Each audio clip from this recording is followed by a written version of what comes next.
I recently rewatched The Black Hole from 1979. It's been a long time since I saw this movie, and I genuinely enjoyed seeing it again.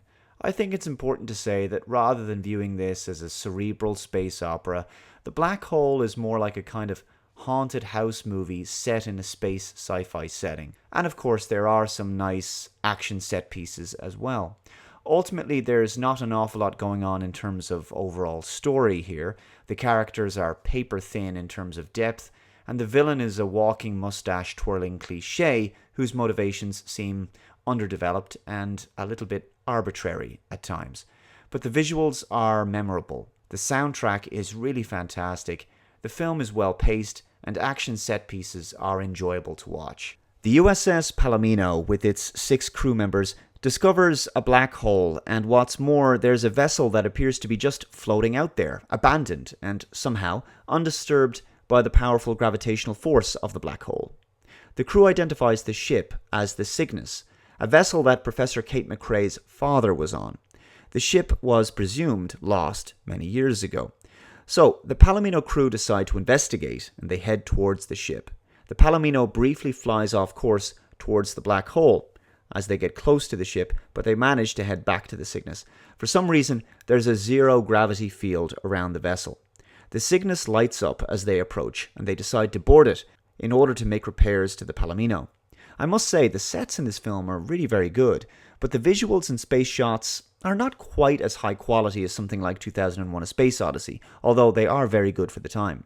The crew are attacked by a security system upon arrival, and the robot, Vincent, is briefly disabled. Some robots lead the crew to the main command center of the Cygnus, where they meet Dr. Hans Reinhardt, played by Maximilian Schnell, and his Cylon-like robot henchman, whose name is, well, somewhat coincidentally, Maximilian. Reinhardt explains that Kate's father has died, and that the Cygnus encountered a meteor field and was disabled.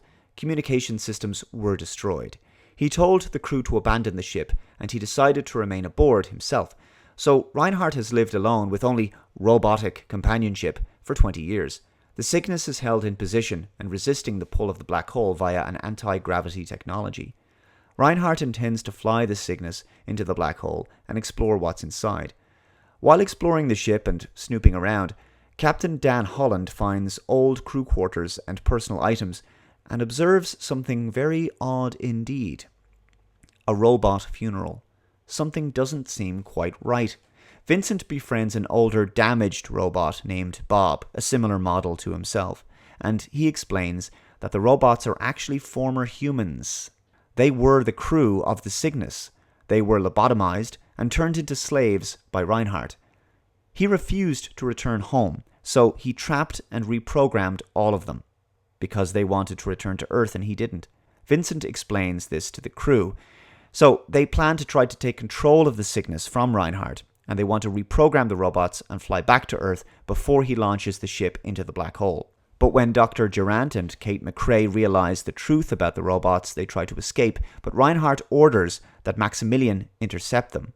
Durant is killed, and Kate is taken to be lobotomized in what's called the hospital. The rest of the crew fight their way through an army of robots with the help of Vincent and Bob, and they save Kate. But Booth has his own plans. He tries to launch the Palomino himself, but Reinhardt orders that it be destroyed. But in doing so, the ship crashes into the Cygnus, and with the gravity field generator destroyed, the Cygnus is hit by meteors and begins to break up. It starts to descend towards the black hole. The atmosphere starts to leak out into space, but the Palomino crew escapes in a small craft, leaving Reinhardt to die in the command center of the Cygnus. Maximilian and Vincent finally have their robot-on-robot fight, and Maximilian comes off second best, and he's sucked into the black hole. As the crew try to escape the intense gravitational pull, they realize the controls are locked, and so they too fall into the black hole. What follows is a surreal sequence that feels like a cross between that scene from 2001 where David Bowman encounters the monolith, and also that wormhole scene from Star Trek: The Motion Picture. Things get pretty weird in the black hole, and culminate with this hellish landscape where Reinhardt is surrounded by fire and his robed robots. He morphs with Maximilian. You see his disturbed eyes behind the visor, and he's doomed to imprisonment in this place forever. Then there's some kind of crystal tunnel where this ghostly angel flies through, perhaps signifying that the black hole skirts the boundaries between heaven and hell. I don't know, it's not clear, and it's left up to the imagination of the audience. It's certainly a very esoteric ending for a film that was otherwise quite conventional in its storytelling. The Palomino crew come through the other side of the black hole and discover a new region of space. Their small craft flies towards a planet and the film ends, and I sure hope they have enough food and supplies in that tiny little ship. The black hole isn't particularly profound, intellectual, or even that great. It is a classic sci-fi movie nonetheless, but it's one of those, it was pretty decent at the time because there wasn't many films like it kind of film. Maximilian Schnell does a great job portraying the devious and sinister Reinhardt, whose megalomania ultimately gets the better of him, and he's condemned to hell. Although I think the character could have been made more tragic had his background and motivations been more thoroughly explored and developed.